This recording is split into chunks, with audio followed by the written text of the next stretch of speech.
5 years after her exile, Sarah Chen stood on the observation deck of her orbital command station and watched a Colony Council battle fleet approach her planet. 12 heavy cruisers, 6 dreadnoughts, and 2 massive carrier ships filled with fighters. The largest military force the Colony Council had ever assembled. They had come to destroy her. "Status report," Sarah said to her artificial intelligence. "Enemy fleet will reach weapons range in 47 minutes, the AI replied. "All planetary defense systems are online and ready. Orbital platforms are charged and targeting. Our own fleet is in position."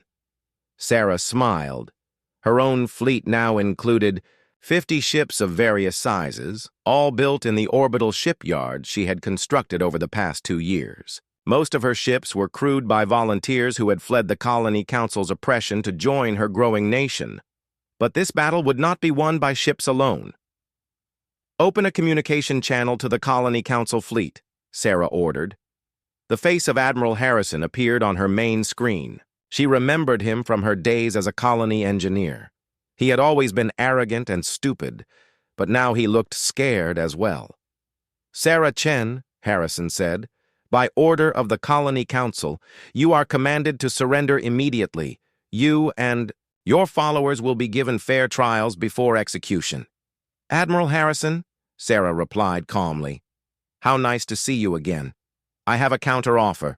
Turn your ships around and leave my system immediately. You have 1 hour to comply." Harrison laughed. "You're outnumbered 12-1, Chen. Your little rebellion is over." "Admiral, you seem to have made a mathematical error. You're not outnumbered 12-1. You're outnumbered by an entire planet." Sarah cut the transmission and activated her planetary defense systems. The first wave of the attack came from her orbital stations. Electromagnetic cannons fired coordinated pulses that disabled half the Colony Council fighters before they could launch. Energy weapons carved through the hulls of 2 cruisers, causing massive explosions. But Sarah's real surprise was still hidden. As the Colony Council fleet moved closer to the planet, they passed through what looked like empty space. They had no way of knowing that Sarah had seeded the entire system with cloaked mines, automated weapon platforms, and robot fighters disguised as space debris. When the trap was sprung, it was devastating. Thousands of hidden weapons activated simultaneously. The Colony Council fleet found itself surrounded by enemies on all sides. Ships that had been invisible suddenly appeared and opened fire. Mines attached themselves to hull plating and exploded. Robot swarms covered the larger vessels like deadly insects. Within 10 minutes, half the Colony Council fleet was destroyed or disabled. Admiral Harrison tried to retreat, but Sarah had anticipated that as well. Her fastest ships had moved to block the escape routes while her hidden weapons were attacking. The surviving Colony Council vessels were trapped in a killing zone with no way out. "Admiral," Sarah broadcast to the enemy fleet, "I'm going to give you one more chance to surrender. Your remaining ships are surrounded and outgunned. Your crews don't have to die for the Colony Council's mistakes." "Never," Harrison replied. "We'll fight to the last ship."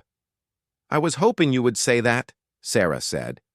She activated her final weapon, the Planet Killer. Sarah had spent 3 years building a device based on the alien technology she had found in the fossils. It was a weapon that could manipulate gravity itself, creating artificial black holes or crushing objects with gravitational forces. She had never tested it on living targets before, but the Colony Council fleet made perfect test subjects. The weapon fired from deep within the planet's core, sending a pulse of gravitational energy that reached out across the solar system. When the pulse hit the Colony Council ships, they began to collapse in on themselves. Metal hulls crumpled like paper. Entire vessels were compressed into tiny balls of super-dense matter. In less than 5 minutes, the largest military fleet in Colony Council history had been reduced to cosmic dust. Sarah watched the destruction with satisfaction. The Colony Council had thought they could exile her and forget about her. They had learned how wrong they were, but destroying their fleet was just the beginning of her revenge. Over the next 6 months, Sarah launched a campaign that brought the Colony Council to its knees. Her ships attacked mining operations, liberated prison colonies, and destroyed military bases. Her agents infiltrated government facilities and stole classified information. Her broadcasts convinced entire star systems to rebel against Colony Council rule. The government that had exiled her for being too soft collapsed within a year of her first major victory. Sarah established a new government to replace the Colony Council. She called it the Free Engineering Republic, and it was based on principles of scientific advancement, worker rights, and efficient resource management, the same principles that had gotten her exiled in the first place. But Sarah had learned important lessons during her years alone on Kepler 442c. She had learned that mercy without strength was useless. She had learned that good intentions without proper planning led to failure. Most importantly, she had learned that sometimes the only way to protect good people was to be absolutely ruthless with bad people. The Free Engineering Republic became the most advanced and prosperous nation in the galaxy. Sarah's technology, based on the alien artifacts she had discovered, revolutionized space travel, manufacturing, and planetary engineering. Her methods of government eliminated corruption and waste while providing unprecedented freedom for citizens. But she never forgot where it all started. Kepler 442c remained her capital world, and she kept her original cave home exactly as it had been during her first days of exile. Sometimes she would go there alone and remember what it felt like to be abandoned on a dead planet with nothing but basic tools and her engineering knowledge. Those memories reminded her why she had built her fortress and her fleet and her nation. Not for power or revenge, though both had been satisfying. She had built them to prove a point that the Colony Council had never understood. Good engineers don't just fix problems. They build solutions that make sure the problems never happen again. The Colony Council had thought that exiling one inconvenient engineer would solve their labor troubles. Instead, they had created the person who would replace their entire system with something better. Sarah Chen had been sent to a dead planet to die alone and forgotten. Instead, she had turned that dead planet into the foundation of a new civilization, a civilization that would outlast the Colony Council by thousands of years. Standing in her original cave, looking out at the thriving cities and industrial complexes that now covered the planet's surface, Sarah smiled and spoke to the memory of her former captors. "Thank you for the education," she said. "It was exactly what I needed." Outside, her robots continued their work, building new ships and expanding the orbital facilities. Her citizens lived in comfort and safety, protected by the most advanced defense systems ever created. And her engineers designed new technologies that pushed the boundaries of what was possible. The dead planet lived again, stronger than ever before. And its kill count was now measured in entire civilizations that had learned not to underestimate the power of one determined human engineer. The mining fleet arrived exactly when Sarah's calculations predicted they would. 3 ships, 1 heavy cruiser, 1 mining vessel, and 1 transport for crew and supplies. Total crew of 147 people, all of them about to have the worst day of their lives. Sarah watched from her command center as the ships approached Kepler 442c. They were not even trying to be careful. The fleet commander probably thought this was just another routine survey of a dead world. He had no idea that the dead world was watching him back. "All systems ready," her artificial intelligence reported. Sarah had built the AI using alien technology and her own engineering knowledge. It was smarter than any computer system the Colony Council had, and it controlled every weapon on the planet. "Begin Phase 1, Sarah ordered. High above the planet, her cloaked orbital station powered up its electromagnetic cannon. The weapon was based on the same technology that controlled the planet's magnetic field, but focused into a precise beam that could disable electronics without destroying them. The beam struck the heavy cruiser first. Every light on the ship went dark. The engines stopped working. The communication systems died. In seconds, the most advanced warship in the mining fleet, had become a helpless piece of floating metal. The other two ships tried to change course, but Sarah's fighters were already moving to intercept them. The small automated craft swarmed around the mining vessel and transport, using focused electromagnetic pulses to disable their systems one by one. Within 10 minutes, all three ships were drifting powerless toward the planet's surface. Sarah opened communication channels to the disabled fleet. She wanted to talk to them before they crashed. "Good morning, Colony Council vessels," she said, her voice broadcasting to all three ships. "This is Sarah Chen, former engineer and current ruler of Kepler 442c. Welcome to my planet." The response came from the cruiser's captain. His voice was angry and confused. "Sarah Chen, you're supposed to be dead, and how are you doing this?" "Dead?" Sarah laughed. "No, Captain Morrison, though I recognize your voice. You're the one who brought me here 2 years ago. Thank you for that, by the way. This planet has been very good to me." "Impossible," Morrison replied. "There's nothing on that world but rocks and atmospheric processors. You can't have built weapons capable of disabling our entire fleet." "Captain, you're about to crash into my planet in approximately 18 minutes. I suggest you focus on more immediate problems." Sarah cut the transmission and activated her surface-to-air guidance systems. She could have let the ships crash anywhere, but she wanted them intact. Her robots needed the technology and materials, and she needed the crews alive for her bigger plans. Tractor beams guided the three disabled ships to safe landing sites near her main surface installations. The ships touched down hard but without serious damage. Their crews were shaken but uninjured. Sarah gave them exactly 1 hour to realize how helpless they were. The crews tried everything they could think of. They attempted to restart their engines, but the electromagnetic damage was too extensive. They tried to send distress signals, but Sarah's jamming systems blocked all communications. They even tried to repair their systems using spare parts, but every electronic component had been fried. After 1 hour, Sarah spoke to them again. "I hope you've had time to understand your situation," she said. "You are stranded on my planet, with no way to leave.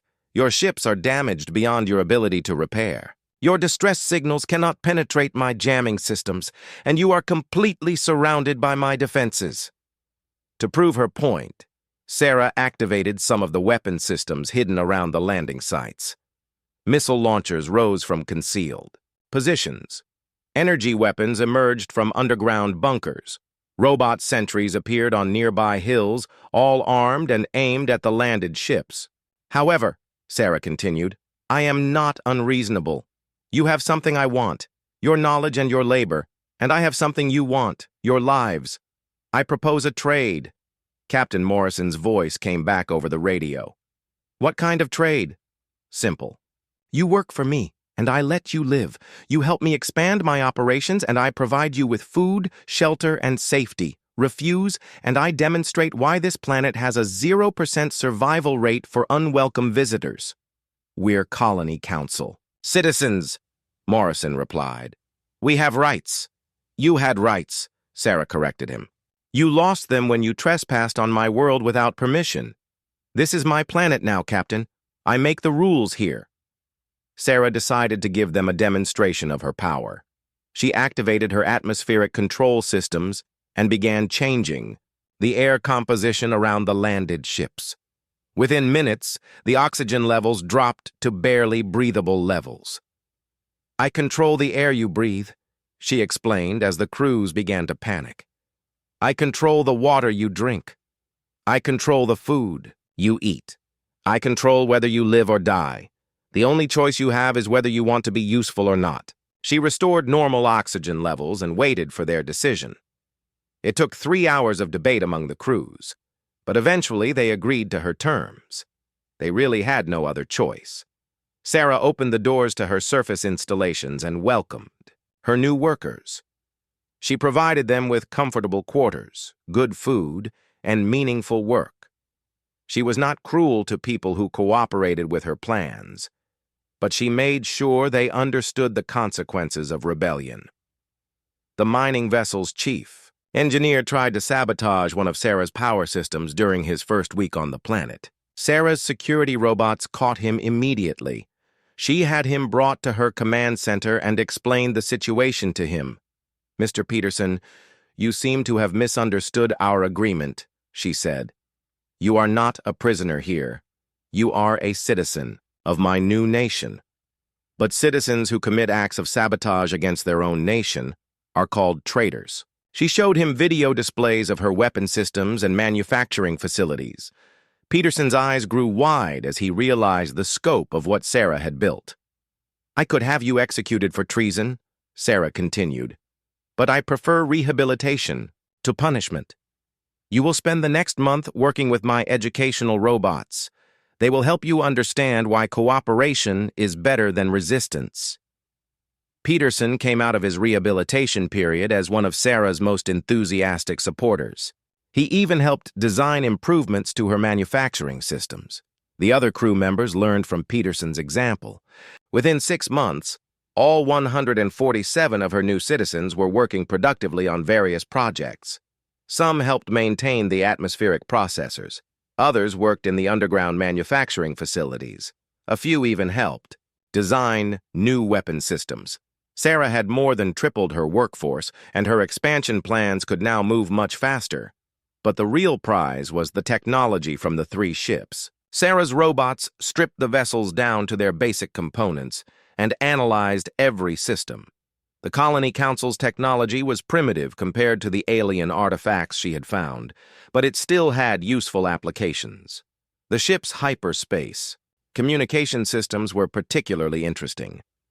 Sarah had been limited to intercepting Colony Council transmissions, but now she could send her own messages across interstellar distances. She began reaching out to other exiled engineers, political prisoners, and dissidents throughout the Colony Council's territory. Her message was simple: come to Kepler 442c and help build something better than the corrupt system that had rejected them. The response was overwhelming. Within a year, Sarah had volunteers arriving from a dozen different star systems. Some came in stolen ships. Others paid smugglers to transport them. A few even convinced legitimate cargo haulers to make detours to her planet. By the end of her 4th year in exile, Sarah's population had grown to over 800 people. Her fortress had become a city. Her weapon systems could defend against entire fleets. And her reputation was spreading throughout the galaxy. The Colony Council finally realized they had a serious problem on their hands. 1 year after her exile, Sarah had 27 robots working for her and a fortress that stretched across half the continent. Her main base in the fossil chamber had grown into a complex network of workshops, laboratories, and manufacturing centers. Above ground, her installations looked like nothing more than maintenance stations for the atmospheric processors, but looks could be very deceiving. Sarah stood in her central command room, watching displays that showed her robots working. Across the planet, some were mining deep underground. Others were building new defensive positions. A few were working on her most secret project, the weapons systems. She had learned everything she could about the native creatures that once lived on Kepler 442c. The fossils contained genetic information that helped her understand how life had evolved on this world. More importantly, they showed her how life had died here. The planet had not died naturally. Something had killed it deliberately, using biological weapons that destroyed all living things. But the weapon systems themselves had survived, buried deep in the rock where her robots had found them. Sarah had spent months studying the alien technology. It was far more advanced than anything the Colony Council had, but she was beginning to understand how it worked. The weapons used engineered viruses that could be programmed to target specific types of life. She could not rebuild the original alien weapons, but she could create new ones based on the same principles, weapons that would target human DNA specifically, weapons that would leave her robots and installations completely undamaged. But biological weapons took time to develop safely. Sarah was patient, but she also wanted some immediate defenses ready. So she had built other types of weapons as well. Her robots had mined enough metal to build a small army of automated defense systems. Hidden under the planet's surface were missile launchers, energy weapons, and trap systems that could destroy any ship that landed uninvited. Sarah had also weaponized the atmospheric processors. She could now control the air composition across the entire planet. She could make the air toxic, explosive, or filled with mind-affecting chemicals. Any landing party that tried to attack her would find themselves breathing whatever she wanted them to breathe. The underground fortress was even more impressive. Sarah had carved out huge chambers connected by a network of tunnels that stretched for thousands of kilometers. Her robots could move unseen from one side of the continent to the other. Supply depots and weapon caches were hidden everywhere. But her greatest achievement was the manufacturing system. Sarah had built automated factories that could produce anything she needed: robots, weapons, vehicles, even computer systems. The factories ran day and night, constantly expanding her capabilities. She was no longer just one exiled engineer. She was the commander of an army that grew stronger every day. Sarah's revenge planning had become very detailed. She knew exactly when the next survey mission would arrive in 49 years. She also knew what ships they would use, how many crew members they would have, and what their mission objectives would be. But she was not planning to wait 49 years. Using the alien technology, Sarah had built a communications system that could send signals across interstellar distances. She had been listening to Colony Council transmissions for months, learning about their operations and plans. She knew that a mining expedition was being planned for the nearby Kepler 438 system. The expedition would include survey ships that would pass close to her planet. Close enough for her to take action, Sarah had built more than just a fortress. She had built a trap. Her plan was simple but effective. When the mining expedition ships passed by, she would disable their engines using electromagnetic weapons fired from orbit. The ships would be forced to land on Kepler 442c for repairs. Once they landed, they would discover that the supposedly dead planet was very much alive with activity. They would also discover that leaving was not going to be an option. Sarah planned to capture the ships and their crews. The crews would become workers for her expanding operation. The ships would be broken down for materials and technology. And most importantly, she would finally have transportation off this planet. Not that she wanted to leave permanently. Kepler 442c had become her kingdom, and she had big plans for it. But she needed to visit other worlds to gather more resources and technology. She also needed to send a message to the Colony Council about what happened to people who crossed Sarah Chen. The mining expedition was still 2 years away, so Sarah had plenty of time to prepare. She used that time to build the most advanced defense system any single person had ever created. Her orbital weapons platform was her masterpiece. Built from materials mined on the planet and assembled by her robots, it was a space station that could destroy any ship within a light minute of Kepler 442c. The station was cloaked using technology adapted from the alien fossils, making it invisible to most scanning systems. Sarah also built a fleet of small fighter craft that could operate in space or atmosphere. The fighters were fully automated and controlled by artificial intelligence systems she had designed. Each fighter carried enough firepower to destroy a Colony Council cruiser, but the most impressive part of her defense system was something nobody would see until it was too late. Sarah had found a way to modify the planet's magnetic field using the geothermal systems she had tapped for power. By changing the magnetic field, she could create electromagnetic pulses that would disable any electronic systems within several thousand kilometers of the planet. One pulse from her planetary defense system would turn any approaching fleet into floating scrap metal. The crews would be helpless, unable to fight back or escape. As Sarah's second year of exile ended, she looked at the displays showing her fortress and smiled. The Colony Council had sent her here to die alone and forgotten. Instead, she had built something that would make her the most powerful person in this part of the galaxy. Soon she would have visitors. and they were going to get a very big surprise. Sarah began recording a message that she would broadcast when the mining expedition arrived. She wanted them to understand exactly who they were dealing with before the demonstration began. "Hello, Colony Council," she said to the camera. "My name is Sarah Chen. You probably remember me as the engineer you exiled for insubordination. Well, I have some new engineering projects to show you." 3 months after the Colony Council left her to die, Sarah had transformed her small cave into something much more impressive. She had carved deeper into the rock using tools she made from salvaged metal. Her home now had 3 rooms: a workshop, a living area, and a growing chamber for food. The hydroponic system was working better than she had hoped. Green plants now grew in neat rows under lights she had built from atmospheric processor components. Potatoes, beans, and fast-growing. Vegetables provided her with fresh food every day. She had even managed to create a protein source using insects she found in the deep caves. But food and shelter were just the beginning of her plan. Sarah stood outside her cave home and looked at her latest project. A tall metal tower rose from the rocks, covered in solar panels she had crafted by hand. The power output was small, but it was growing every day as she added more panels. Soon, she would have enough electricity for the bigger projects she was planning. Her scanner had revealed something interesting about this dead planet. Deep underground, there were large caves filled with useful materials. Some caves contained water. Others had metal deposits that would make any mining company jealous. A few even had pockets of gas that could be used for fuel.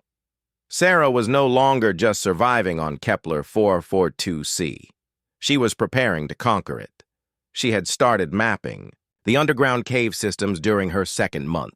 Using sound waves and her modified scanner, she could see what lay beneath the surface. The planet was hollow in many places, with natural tunnels connecting different areas. It was like a giant underground highway system waiting to be used. Her first major construction project was a deep well that reached the underground water source. It took her 6 weeks to dig, using tools she improved every day. When she finally broke through to the water, she had access to more fresh water than she could use in a lifetime. The second project was more ambitious. Sarah had found a large cave system about 2 kilometers from her home. The caves were dry and stable, perfect for expansion. She began building a tunnel to connect her home base to these caves. Digging the tunnel was hard work, but Sarah had built machines to help her. Her first robot was simple, just a drilling device on tracks that could work while she slept. As her power system grew stronger, she built better robots with more abilities. By the end of her 3rd month, she had 3 robots working for her.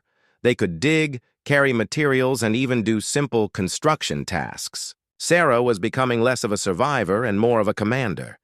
The Colony Council had exiled her for protecting people from dangerous mining operations. They said she was too soft, too concerned about worker safety. They had no idea how wrong they were about her. Sarah was not soft, she was practical. Dead workers could not mine effectively. Sick workers could not follow orders properly. The Colony Council's methods were wasteful and stupid. Her methods would be much more efficient. She proved this when her 4th month began, and she discovered something unexpected. While expanding one of the underground caves, her robots broke through into a natural chamber filled with strange formations. At first, Sarah thought they were just unusual rock structures. But when she examined them closely, she realized they were something much more interesting. They were the remains of the planet's original inhabitants. The formations were not rocks. They were fossilized creatures that had lived on Kepler 442c millions of years ago, before the planet died. But these were not ordinary fossils. Sarah's scanner showed that they contained rare elements and complex organic compounds that could be very useful. More importantly, the chamber containing the fossils was huge. It stretched for kilometers underground, with multiple levels and natural passages. It was like finding a ready-made underground city. Sarah smiled as she explored the fossil chamber with her robots. The Colony Council thought they were punishing her by sending her to a dead world. Instead, they had given her the perfect place to build something amazing. She began planning her fortress in earnest. The underground chamber would be her main base. The surface installations would be her factories and power systems. The tunnel network would connect everything together, and her robot army would do all the hard work. But Sarah was thinking bigger than just a fortress.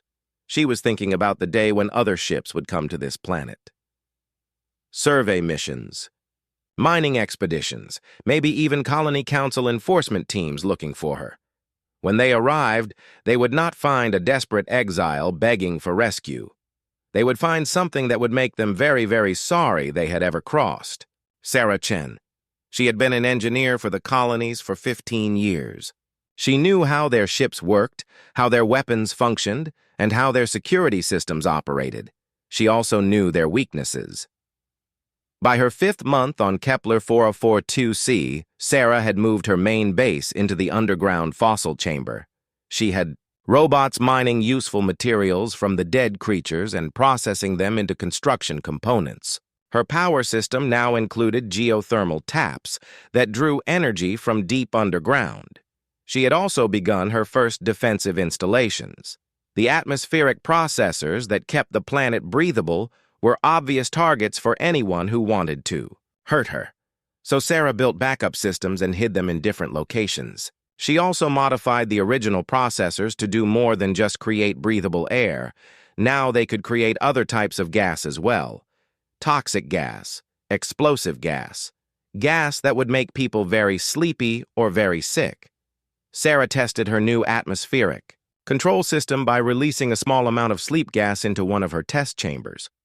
Her robots were not affected, but the insects in the chamber fell asleep immediately. "Perfect," she said, watching the results on her monitors.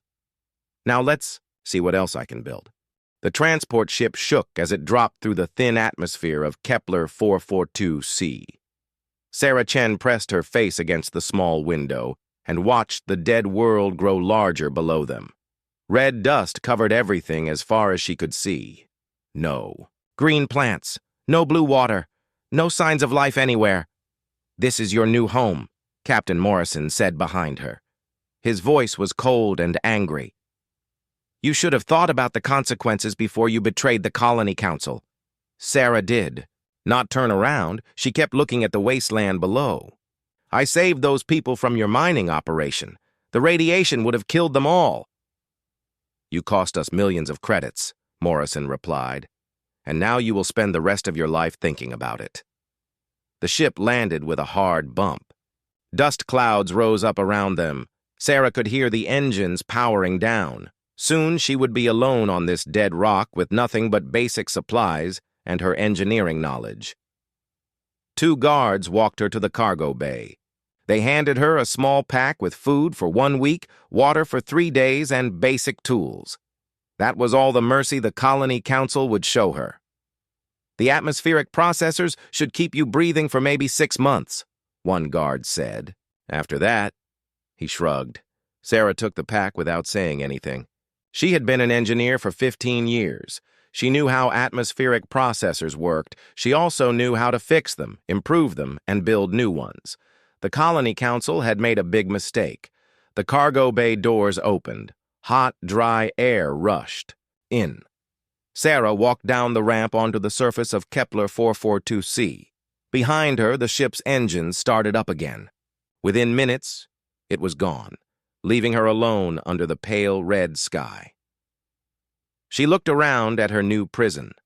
Rock formations jutted up from the dusty ground like broken teeth. In the distance, she could see the dark shapes of mountains. The air was thin but breathable, thanks to the atmospheric processors the first survey team had installed years ago.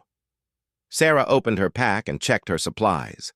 1 week of food, 3 days of water, a small toolkit with basic items, a handheld scanner, an emergency beacon that would not work for another 50 years when the next survey mission was scheduled. She smiled for the first time since her trial. 50 years was plenty of time. The first thing she needed was shelter. Sarah walked toward the nearest rock formation, scanning the ground as she went. The handheld scanner showed traces of metals in the rocks: iron, copper, even some rare elements that would be very useful later. She found a cave in the rocks that would protect her from the wind and temperature changes. It was not big, but it would work for now. Sarah set down her pack and began planning. Water was the most important thing. The scanner showed underground water sources about 30 meters down.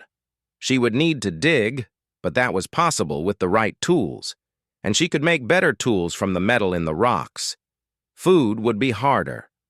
The dead soil contained some nutrients, but she would need to create a growing system. Hydroponics might work if she could build the right equipment. She had designed hydroponic systems before, during her time as a colony engineer. Power was another problem. The atmospheric processors ran on solar collectors, but they were not designed to power anything else. She would need to build her own power system. Wind power might work on this planet. Solar power definitely would, with the right setup. Sarah spent her first day exploring the area around her cave. She found more metal deposits, including what looked like titanium. The rock formations were full of useful materials. This dead planet might not support life naturally, but it had everything she needed to build life support systems. On her second day, she began collecting rocks with high metal content.